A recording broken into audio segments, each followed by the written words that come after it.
Si eres arquitecto en Latinoamérica y últimamente trabajas más, pero avanzas menos.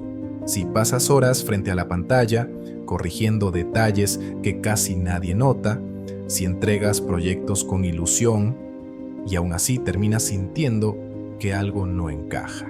Este video no es motivación barata, es una conversación incómoda, pero necesaria, porque nadie te preparó para esta parte del camino. Nadie te dijo que podías amar la arquitectura y al mismo tiempo sentirte frustrado, cansado, invisible.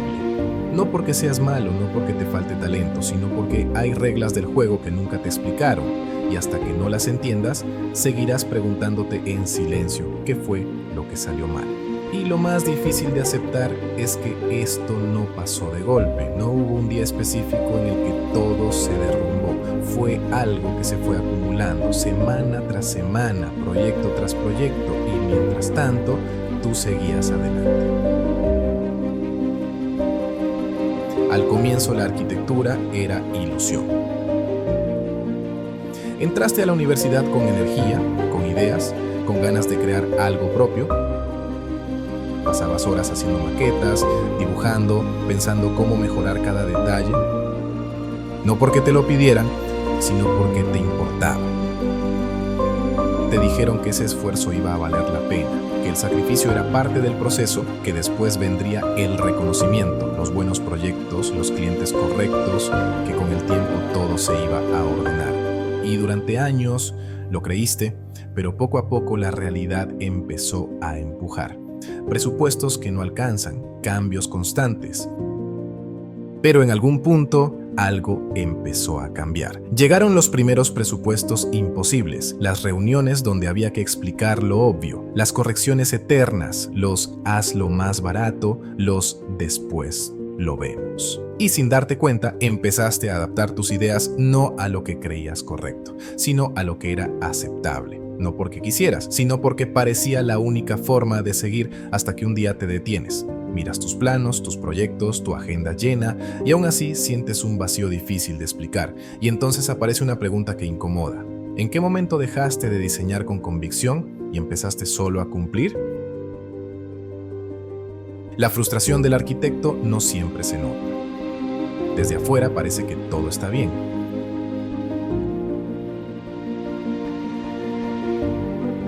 Tienes trabajo, tienes proyectos, tienes clientes, pero por dentro la sensación es otra. Es una incomodidad constante, como si algo no terminara de encajar. Trabajas horas extras sin que nadie lo vea. Corriges detalles que nadie aprecia, piensas soluciones que nunca se construyen.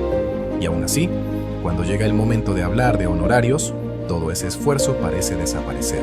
No se discute tu talento, se ignora.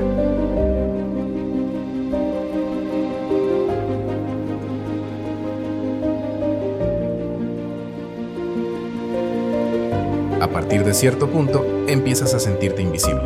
No porque no estés ahí, sino porque tu criterio deja de pesar, tu opinión se escucha, pero no se toma en cuenta. Tus ideas se mencionan, pero se diluyen. Te piden que resuelvas, que propongas, que anticipes problemas. Pero cuando llega el momento de decidir, alguien más tiene la última palabra y tú solo ejecutas. Empiezas a notar que tu rol ya no es el de arquitecto, es el de traductor, el de ajustador, el de alguien que hace que las cosas funcionen, aunque no estén bien pensadas. Y eso duele porque no estudiaste años para hacer una pieza intercambiable. Y lo más difícil es que nadie te dijo que esto podía pasar. Nadie te advirtió que el desgaste no siempre viene del exceso de trabajo, sino de sentir que tu criterio no importa, que la frustración no siempre se manifiesta como enojo, sino como cansancio, como duda, como desmotivación silenciosa. Y mientras no le pongas nombre a eso, va a seguir acompañándote en cada proyecto, aunque desde afuera todo parezca estar bien.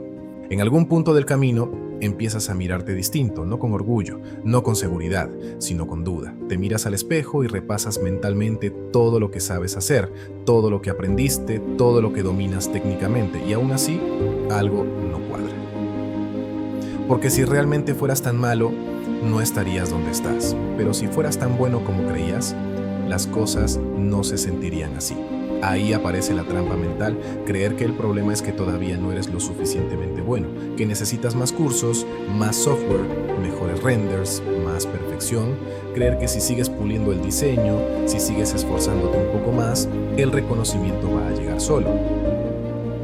Como si el talento por sí mismo fuera suficiente. Entonces haces lo que sabes hacer, trabajar más. Te llenas de tareas, de entregas, de ajustes, repites procesos casi sin pensar, corriges por inercia, resuelves problemas que no son tuyos, no porque no tengas criterio, sino porque estás cansado de pelear cada decisión. Y sin darte cuenta, entras en modo automático, produces, cumples, avanzas, pero no progresas, y aquí viene la parte incómoda.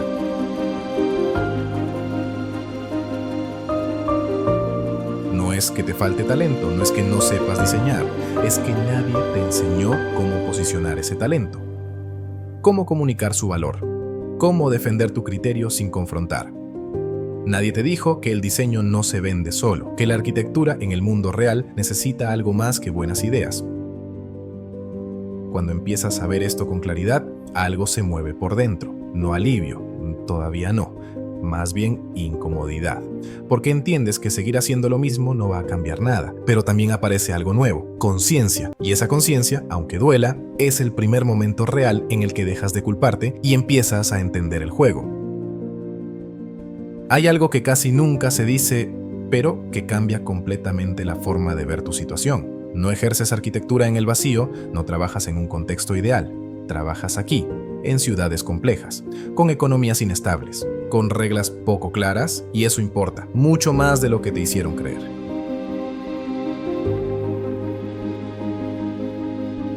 En Latinoamérica la arquitectura convive con urgencia, con presupuestos ajustados, con decisiones rápidas, con prioridades que cambian todo el tiempo.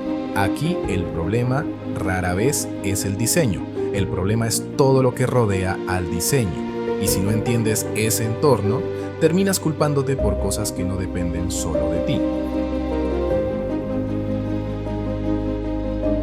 El arquitecto suele quedar en el medio, entre el cliente y la obra, entre la idea y la realidad, entre lo que debería ser y lo que se puede hacer. No es una posición cómoda, pero es la real. Y negarla solo genera más frustración. Aceptarla, en cambio, abre opciones. Sin victimismo. Esto no va de quejarse del mercado, ni de decir que aquí todo es más difícil. Va de entender el terreno de juego, porque cuando sabes dónde estás parado, dejas de compararte con realidades que no son las tuyas y empiezas a tomar decisiones más conscientes, más estratégicas. El contexto no es una excusa, es una condición, y las condiciones no se discuten, se entienden, porque cuando realmente aceptas dónde estás parado, dejas de gastar energía peleando con la realidad. Empiezas a mirar distinto tus decisiones, tus proyectos, tu forma de trabajar, no para resignarte, sino para adaptarte con intención. Y ahí, sin darte cuenta, se abre una pregunta nueva. Si este es el terreno, ¿qué tendría que cambiar en tu forma de ejercer para avanzar de verdad? Cuando observas con calma a los arquitectos que realmente avanzan, empiezas a notar algo curioso. No son los más talentosos del grupo, no son los que siempre destacan en la universidad, no son los que hacen los renders más impresionantes. Muchos de ellos, de hecho, pasaban completamente desapercibidos. La diferencia no estuvo en lo que sabían hacer, sino en cómo pensaban su rol dentro de cada proyecto. Hablan distinto desde el primer momento, no explican solo el qué, explican el por qué. Ordenan la conversación, plantean un camino claro, reducen la confusión. No llenan al cliente de opciones, no se justifican por cada decisión, no reaccionan a cada comentario, conducen el proceso con calma y claridad. También entienden algo clave, no todo se acepta, aprendieron a poner límites sin pelear, sin confrontar, sin imponerse, saben cuándo ajustar y cuándo no. Saben que decir sí a todo no es compromiso, es desgaste. Y ese criterio firme, aunque al inicio incomode, termina generando respeto. En algún momento tuvieron que tomar decisiones que no se sienten bien al principio.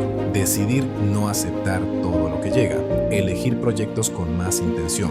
Decir que no, incluso cuando hacía falta el dinero. Aceptar que no todo trabajo suma, que algunos solo desgastan, que avanzar no siempre se ve como progreso inmediato. e entendieron que crecer no es llenar la agenda, sino vaciarla de lo que no aporta.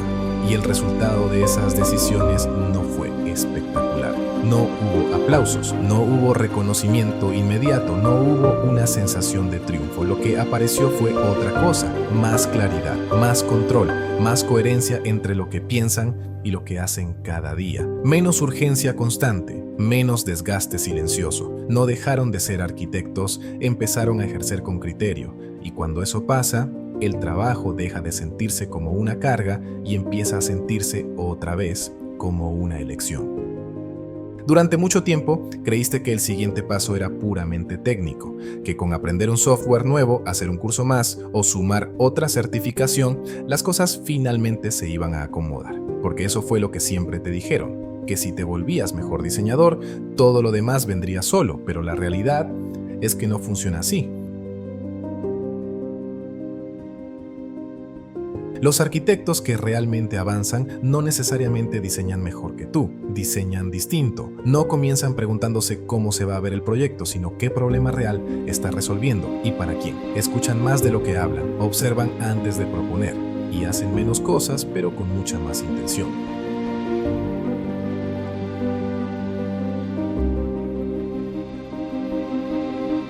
En lugar de preguntarse constantemente qué más puedo hacer, empiezan a hacerse una pregunta distinta: ¿qué no debería estar haciendo? ¿Qué proyectos aceptar? ¿Qué encargos rechazar? ¿Qué batallas vale la pena dar? ¿Y cuáles solo desgastan? Esa pregunta, aunque incomode, lo cambia todo.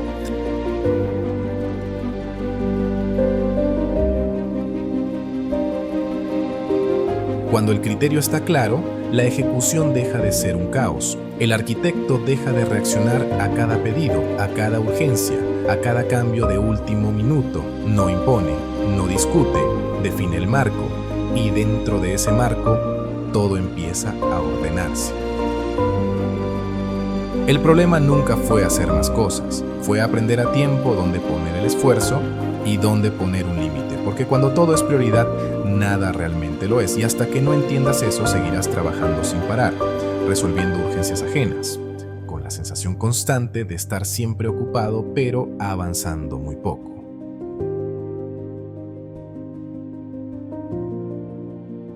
Cuando un arquitecto se da cuenta de que algo no está funcionando, casi siempre reacciona de la misma manera. Piensa que la solución está en hacer más horas frente al computador, más entregas seguidas, más sacrificio personal. Llena la agenda hasta el límite, postergando descanso, postergando claridad, como si el problema fuera no estar dando lo suficiente. Pero estar ocupado todo el día no significa estar avanzando. Y confundir esas dos cosas es el primer gran error. Cuando hacer más no funciona, llega el siguiente intento. Sumar herramientas, un nuevo software, otro curso online, más tutoriales. La sensación de progreso es real, pero el resultado no cambia. Sabes más, técnicamente eres mejor, pero tu lugar en el proyecto sigue siendo el mismo, porque el problema nunca fue falta de conocimiento, sino falta de dirección dentro del contexto real.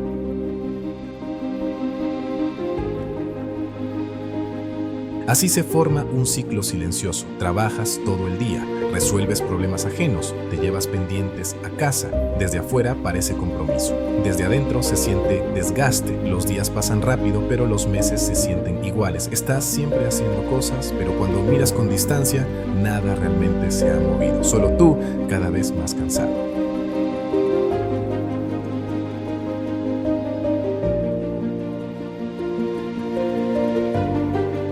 El error está en el foco, poner toda la energía en perfeccionar el resultado final, cuando el verdadero problema aparece mucho antes, en la conversación inicial, en las expectativas mal definidas, en los límites que nunca se pusieron.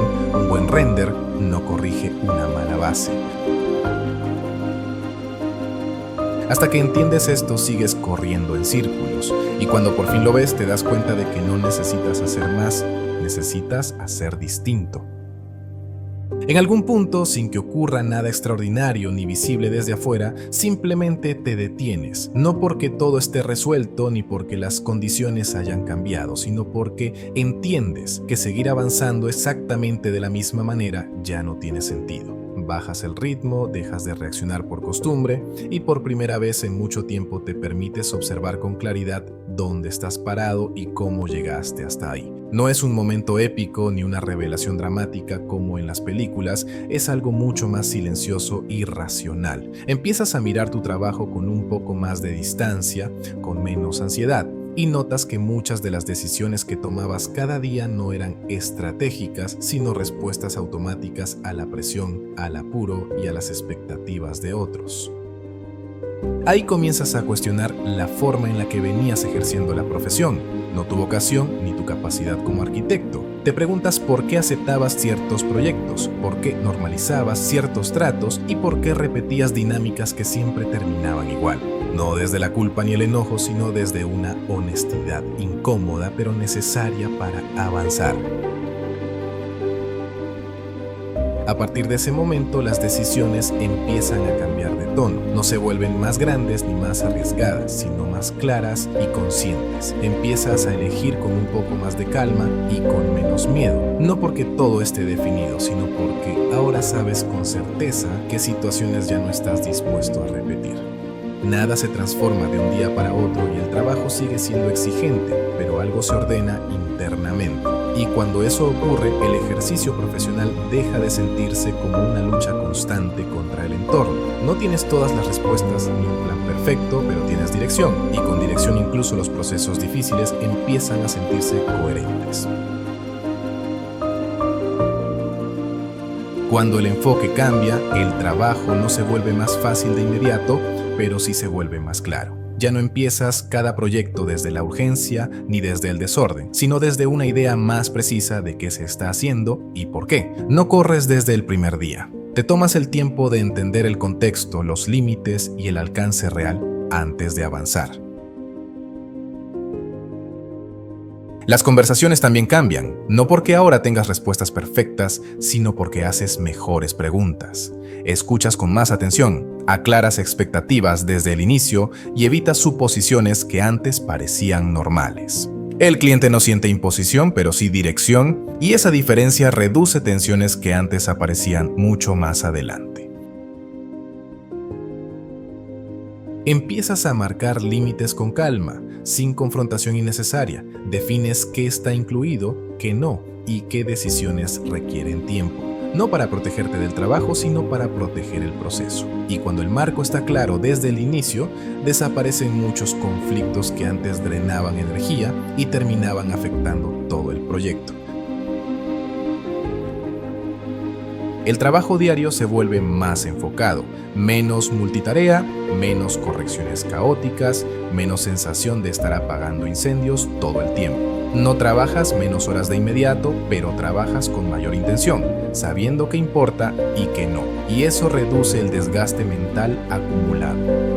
El progreso deja de medirse solo en entregas y comienza a sentirse en el proceso. Hay más continuidad, menos fricción y una sensación distinta al cerrar el día. No porque todo esté perfecto, sino porque el trabajo empieza a alinearse con tus decisiones. Y cuando eso ocurre, el avance deja de ser caótico y empieza a tener una dirección reconocible. Cuando miras hacia atrás, te das cuenta de que el problema nunca fue la arquitectura ni tu decisión de elegir esta profesión. Fue la forma en la que te enseñaron a ejercerla, a trabajar sin cuestionar, a adaptarte a todo, a resolver sin pedir claridad. Durante mucho tiempo confundiste compromiso con desgaste y vocación con aguante silencioso. Entender eso no te hace débil ni menos profesional. Te hace consciente, porque empiezas a ver que muchas de las frustraciones que cargabas no hablaban de falta de talento, sino de un rol mal definido. Y cuando reconoces eso, dejas de pelear contigo mismo y empiezas a asumir responsabilidad real sobre cómo eliges ejercer. No se trata de convertirte en otra persona ni de abandonar lo que sabes hacer. Se trata de dejar de operar desde la supervivencia y empezar a hacerlo desde criterio. De entender que tu valor no está solo en lo que produces, sino en cómo piensas, decides y conduces los procesos. La arquitectura sigue siendo exigente y el contexto no cambia de un día para otro, pero tú sí puedes cambiar la forma en la que te posicionas dentro de él. Y cuando eso ocurre, el trabajo deja de sentirse como una carga constante y empieza a convertirse otra vez en una elección consciente.